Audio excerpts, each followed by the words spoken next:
여러분 만나서 반갑습니다. 여러분의 풍성한 큐티 묵상을 위해 달려온 영독의 주일학교입니다. 9월부터 새롭게 시작하는 창세기, 하지만 37장부터 시작하는데 여러분은 1장부터 36장까지의 내용을 다 기억하고 계시나요? 그럴 리 없죠. 그래서 1장부터 36장까지 아주 빠르고 신속하게 여러분에게 소개해드리고자 합니다.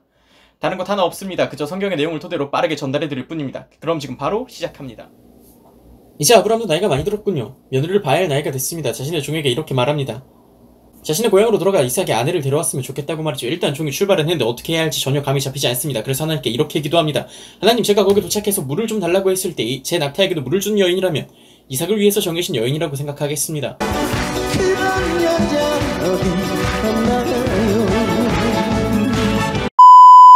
그렇게 종이 아브라함의 고향에 도착했습니다. 그리고 우물 곁에 기다리고 있었죠. 그때 나온 한 여인. 종이 보니 이 여인이 심히 아름답습니다. 종이 달려가서 말을 겁니다. 저에게 물 좀 주십시오.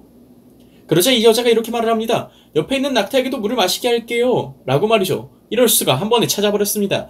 여자애가 금거리와 금 손목걸이를 주면서 너는 누구니? 라고 물어봅니다. 이럴 수가, 이 여인은 남편 나홀과 아내 밀가의 아들 부두엘의 딸입니다. 이 편에서 잠시 봤지만 나홀은 아브라함과 형제지간이죠.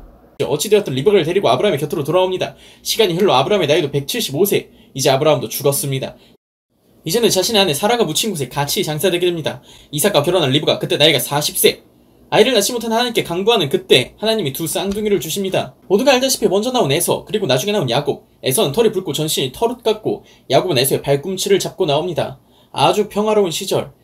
에서는 주로 사냥을 하고 야곱은 주로 집안일을 했습니다. 그러던 어느 날 에서가 사냥에 다녀오니 몹시 배가 고팠나 봅니다. 야곱에게 와서 먹을 것을 좀 달라고 합니다. 그때 야곱은 팥죽을 만들고 있었습니다. 이때 꾀가 난 야곱, 에서에게 이렇게 말합니다. 내가 팥죽을 줄 테니까 나한테 장자권을 팔아. 어때? 배고프잖아. 배고파 죽겠네. 장자권이 무슨 소용이 있겠습니까? 눈에 보이지도 않는 거 그냥 줘버립니다. 하지만 이 사건은 훗날 엄청나게 큰 사건으로 되돌아옵니다. 시간은 다시 이삭에게서 시작합니다. 예전에 아브라함이 큰 흉년이 들어서 장소를 이동한 적이 있습니다. 그 흉년이 이삭에게도 찾아왔습니다. 이삭은 흉년에게서 도망치다가 그랄이라는 곳까지 이동하게 됩니다. 그 땅의 왕은 블레셋 왕 아비멜렉. 그곳에 도착하니 사람들이 관심을 보이기 시작합니다. 리브가에게 말이죠. 예전 아브라함의 아내 사라처럼 리브가가 너무 이쁜 모양입니다. 그래서 이삭은 거짓말을 합니다. 이 사람은 내 누이입니다. 누가 생각나지 않나요? 맞아요. 아브라함, 지 아빠랑 똑같은 거짓말을 하고 있네요. 그런데 아비멜렉 왕이 성에서 창을 내다보다가 이삭과 리브가가 같이 누워있는 것을 봅니다. 부부가 아니고선 할 수 없는 행동. 그래서 이삭에게 따지고 그 누구도 리브가에게 접근하지 못하도록 합니다. 이후 하나님 이삭에게 큰 재물을 얻게 하십니다. 옆에서 보고 있던 블레셋 사람들 부럽습니다. 질투가 나기 시작합니다. 그래서 이삭의 우물을 막아버립니다. 그 당시 우물이라고 하면 가축을 키우기 위해서 그곳에 살기 위해서 아주 중요한 곳이었습니다. 그곳을 막아버린 것은 죽으라는 것과 같은 것이죠. 얼마나 다투었는지 3번이나 우물을 팔아 다닙니다. 첫 번째 우물부터 에색, 신나, 르호봇, 그리고 마지막 브엘세바까지. 브엘세바는 이전에 아브라함과 예전 블레셋 왕과 군대 장관이 맹세를 한 곳이었죠. 이제 이삭도 나이가 들었습니다. 두 아들에게 복을 주고 세상을 떠나야 했습니다. 그래서 먼저 나온 에서를 부릅니다. 그리고 에서에게 이렇게 말을 합니다. 내가 좋아하는 음식을 만들어 와봐. 내가 그거 먹고 너를 마음껏 축복할 수 있게.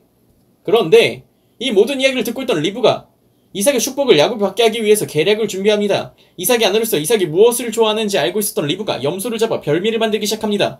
그리고 염소의 털과 가죽으로 매끈한 야곱의 피부를 덮어서 에서와 같이 만들어줍니다.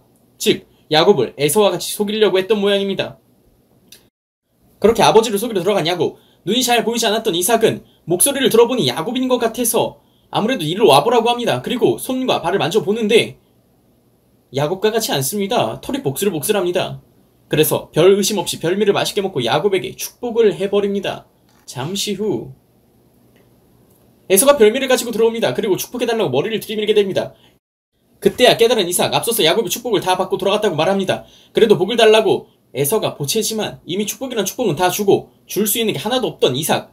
에서는 분에 차서 야곱을 죽일 생각을 합니다. 에서가 화난 것을 보고 있던 리브가 야곱을 도망치게 합니다. 도망갈 장소는 바로 자신의 오빠 라반의 집입니다. 결국 야곱은 라반의 집으로 떠나기 시작합니다. 꽤 먼 거리를 가야 했기에 가다가 해가 져버렸군요. 하룻밤 자야겠습니다. 돌을 베개 삼아 자고 있는데 갑자기 꿈을 꾸기 시작합니다. 하늘로부터 사다리가 오르락 내리락 하더니 그곳에 하나님의 사자가 오르락 내리락 합니다. 자세히 보니 그곳 하나님이 쓰셨습니다. 그리고 아브라함에게, 이삭에게 하신 약속을 야곱에게 하시네요. 잠에서 깬 야곱, 그곳의 이름을 베델이라고 하고 다시 라반의 집으로 출발합니다.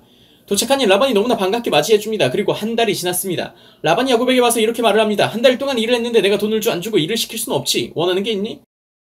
얼마면 될까? 얼마면 되겠냐? 이때다 싶은 야곱. 이때다 싶다! 제가 7년 동안 일을 할 터이니 둘째 딸 라헬을 저에게 주십시오. 라반도 좋다고 이야기하니 야곱의 기분이 좋아지네요. 그렇게 야곱은 라헬을 위해서 7년 동안 일했습니다. 그리고 드디어 결혼하는 날, 잔치가 끝나고 야곱과 라헬은 한 집으로 들어갑니다. 그런데 이게 무슨 일일까요? 일어나서 보니 옆에 누워있는 사람은 라헬이 아니라 레아입니다. 몹시 당황한 야곱 라반에게 찾아갑니다. 아니 왜 나한테 이런... 라반이 말하기를 동생이 언니보다 먼저 시집가는 게 어디 있냐고 말하면서 다시 7년을 일하면 라헬을 아내로 주겠다고 말을 합니다. 라헬을 너무나 사랑한 야곱, 다시 7년을 채웁니다. 왜 참고 넘어가는 줄 알아? 내가 더 좋아하니까 그렇지. 이제부터는 두 여인의 질투 넘치는 경쟁이 시작합니다. 아시다시피 야곱은 라헬을 사랑하고 그를 위해서 14년이나 일했습니다. 그렇게 레아는 찬밥 신세였죠. 그런데 이게 무슨 일일까요? 라헬은 아이를 낳지 못하는데 레아는 아이를 숨풍숨풍 낳기 시작합니다. 레아의 첫째 아들, 그 이름은 바로 르우벤, 하나님의 괴로움을 돌보셨다는 뜻이고요. 둘째 아들은 시므온, 내가 사랑받지 못함을 들으셨다는 뜻이고요. 셋째는 레위, 아들 셋을 낳았으니 남편이 나와 연합하겠다는 뜻입니다. 넷째는 유다, 하나님을 찬송하다는 뜻입니다. 이렇게 아이를 낳는 언니를 본 라헬, 질투하기 시작합니다. 하지만 질투하면 뭐합니까? 아이를 낳지 못하는데. 그래서 꾀를 쓰기 시작합니다. 그 당시 종은 주인의 소유입니다. 종의 자녀도 주인의 소유입니다. 그렇게 자신의 종 비라를 통해서 아이를 낳습니다. 그 이름은 단, 하나님이 억울함을 푸셨다는 뜻입니다. 그리고 다시 비라를 통해서 아들을 낳으니 그 이름이 납달리, 경쟁에서 이겼다는 뜻입니다. 이렇게 되니 레아도 가만히 있을 수 없죠. 자신의 종 실바를 통해서 아이를 낳으니 그 이름이 갓, 복되다는 뜻입니다. 또 실바를 통해서 아이를 낳으니 그 이름이 아셀, 나는 기쁜 자라는 뜻입니다. 이렇게 아이 낳기 경쟁을 하고 있는 사이에 세월이 흘렀습니다. 레아의 첫째 아들 르우벤이 효도를 하기 시작합니다. 들에 있는 꽃을 잘 만들어서 합판채라는 것을 만들어 자신의 어머니 레아에게 갖다 줍니다. 이를 본 라헬, 합판채가 너무 이쁜 나머지 언니 것을 뺏으려고 합니다. 그리고 이렇게 말합니다. 언니, 이거 나한테 주고 언니는 남편이랑 가서 놀아. 평소 야곱에게 사랑을 받지 못했던 레아, 꽃보다는 남편이 좋죠. 그렇게 아이를 낳으니 그 이름이 이사갈, 하나님이 내게 그 값을 주셨다는 뜻입니다. 레아가 또 아이를 낳으니 그 이름이 스불론, 이제 남편이 나와 함께한다는 뜻입니다. 마지막으로 딸까지 낳으니 그 이름이 디나, 하나님이 보시고 라헬이 너무나 안 돼 보였나 봅니다. 라헬에게 아들을 주시니 그 이름이 바로 요셉, 다시 다른 아들을 더 주시라는 뜻입니다. 아무튼 간에 아이 낳기 경쟁을 통해서 대가족이 된 야곱의 가정, 이제 라반의 집을 떠날 때가 되었습니다. 그런데 생각해보니 야곱은 두 아내를 위해서만 일했지 자신의 목은 아무것도 없었습니다. 그래서 라반에게 자신의 목을 달라고 해야겠습니다. 그러나 라반의 양을 훔칠 수는 없는 노릇, 그래서 이렇게 제안합니다. 양이나 염소 중에 얼룩무늬가 있는 것은 저에게 주십시오. 하지만 라반의 집에서 얼룩무늬가 있는 것은 많지 않을 뿐더러 잘 나오기도 힘들었습니다. 하지만 야곱이 어떤 사람인가요? 하나님의 약속을 받은 야곱, 결국 재산이 점점 불어납니다. 라반의 아들들이 이를 보면서 지기하고 질투하기 시작합니다. 그리고 라반의 표정도 별로 좋지 않은 것 같습니다. 이젠 진짜로 떠날 때가 된 것 같습니다.